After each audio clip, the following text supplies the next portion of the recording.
All right, so let's talk about what happens when one of the biggest TV shows on the planet finally ends. You'd expect some debate, right? But with the Stranger Things finale, something different happened. A truly wild theory just completely took over the internet. And I'm not talking about a few people being unhappy. No. This became a massive online movement. And it was all built around this one really powerful idea, that the ending you and I watched, it wasn't the real one. It was a lie. How massive? We're talking about a petition with nearly 500,000 signatures from fans who were absolutely convinced they'd been tricked. That's a lot of people. So the big question is, what on earth did they see that the rest of us missed? Well, that brings us to the theory itself. It even got a name, Conformity Gate. So let's get into it. What does this theory actually claim? Okay, so the core idea is this. That happy, tied up in a bow ending we got, it was all fake.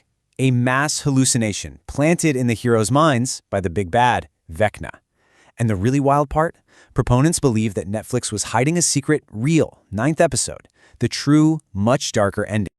You have to ask, where does all this passion come from?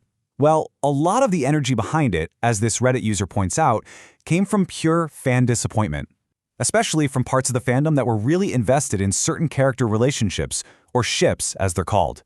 They've been watching for years, and they felt like the show just didn't deliver on what it had been setting up. But here's the thing. This wasn't just about feelings. Oh no. The believers went full detective mode. They built this enormous case file of clues, pointing to dozens of tiny little details in the finale that just felt wrong. And when I say detail, I mean detail. It's actually incredible. They were analyzing things like the way the main characters crossed their hands, saying it mimicked the villain. They pointed out that the graduation gowns were orange, like a prison uniform, not the school's actual colors. They even counted the exact number of students wearing sunglasses in one shot and connected it back to Vecna's plan. I mean, wow.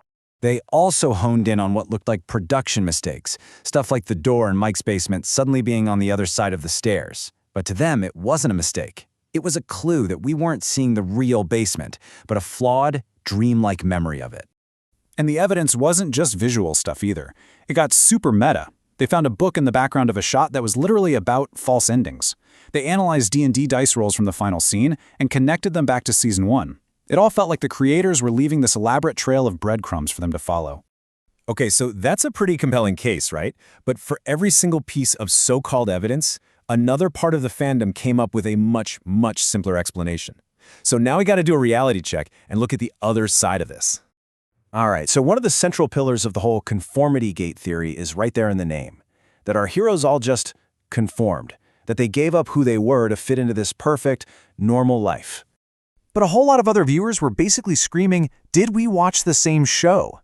As this Reddit user points out, the characters did the opposite of conforming. Will was pursuing his truth. Nancy ditched the path everyone wanted for her to follow her own dream. These choices directly blow up the whole premise of the theory.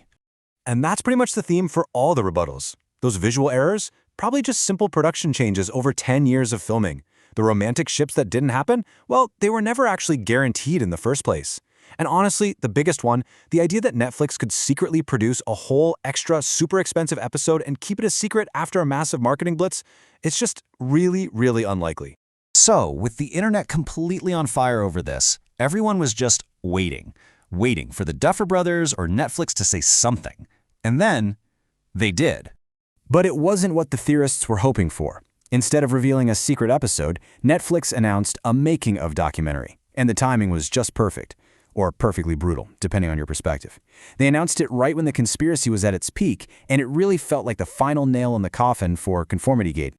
And yeah, in their official statement, the Duffer Brothers basically said, hey, with DVDs gone, you don't really get to see how the sausage is made anymore. We wanted to bring that back. They made it crystal clear their goal was to show how they made the ending, not to reveal a secret different one. And it wasn't just them. The cast and crew all backed them up. You had actors posting these really heartfelt final goodbyes to their characters. One of the actors, Randy Havens, just came right out and said it on Instagram. There's no secret Snyder cut of the show. I mean, you can't get much clearer than that. Okay, so if the theory is pretty much debunked, why are we even talking about it?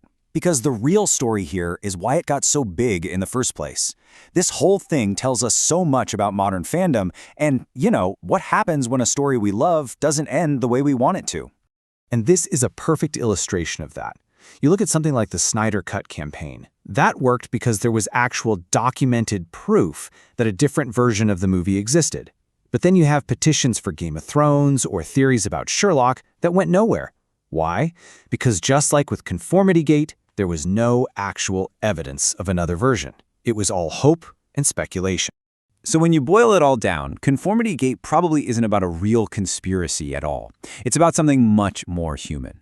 It's about how a massive, passionate group of fans found a creative way to cope with an ending they just couldn't accept. Sometimes it's just easier to believe you've been tricked than to accept that a story you love is over.